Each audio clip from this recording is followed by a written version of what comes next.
Hi there, I'm Mike Bills. I'm from Measurable Solutions, and this is Whiteboard Wednesday.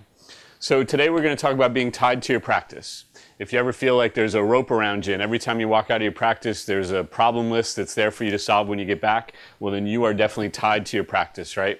So I was thinking about probably time about 8 years ago before I really had good control over my practice as an owner. I was in the middle of Montana, and I'm trying to get in touch with my staff because I'm getting this email that says all these problems that are going on, right? Here I am, I'm from Virginia, I'm in the middle of Montana, I got to drive about 30 minutes to get to a town where I have cell reception, etc., because I was definitely tied to my practice. And even halfway across the country, 2/3 of the way across the country, there's this rubber band that's pulling me back in even though I'm gone. So I'm sure, at times you can think of, times where you're tied to your practice and you're constantly strapped back in. And I know when I talk to private practice owners, that's always a big problem that they have, right? So there's some really simple things that we're going to talk about that you can do to get that under control. Because the goal should be that you can walk out of the office for a week, for a day, for a month, for an hour, go to lunch, come back, you walk right back by the front desk, you walk by everybody, and you go back and sit down in your office and they didn't even know you were gone, because then you're not tied to your practice.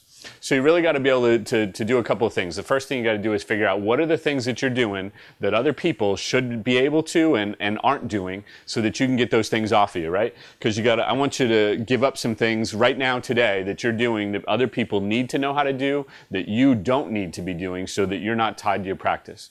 Once you've figured out what a couple of things are, then what you really got to do is you got to write up how to do them. You got to know in your head, all the steps that you go through to get those things done. And that's why when you walk out and you come back, they're just waiting for you to come back, because they're waiting for you to come back to go, hey, can you do this for me? Because blah, blah, blah, right? So, and then the third thing you got to do is you got to be able to train your staff to do it.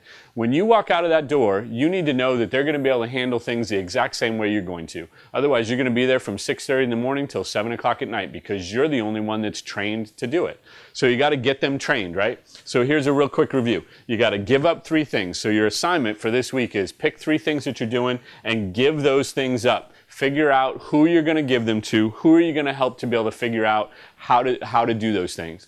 And then you have to be able to write down what you do with regards to those things. Because when you write down exactly what you do, you put that in written form, you can pass that on to somebody. And then you're going to pass it on by training them. And you're going to train them how to do it. Just as if it was you sitting there doing it. Now you'll be able to walk out the door, come back in an hour later, a day later, a month later, whatever it is, and you are not going to be tied to your practice anymore, because people are going to be trained to do those jobs for you. So that's your assignment. I guarantee you get these things in place, you can be in the middle of nowhere and you don't have to worry about anybody needing you, and you will be a much happier practice owner and a much happier life. So get these actions in place, and I look forward to seeing you for the next Whiteboard Wednesday. Take care.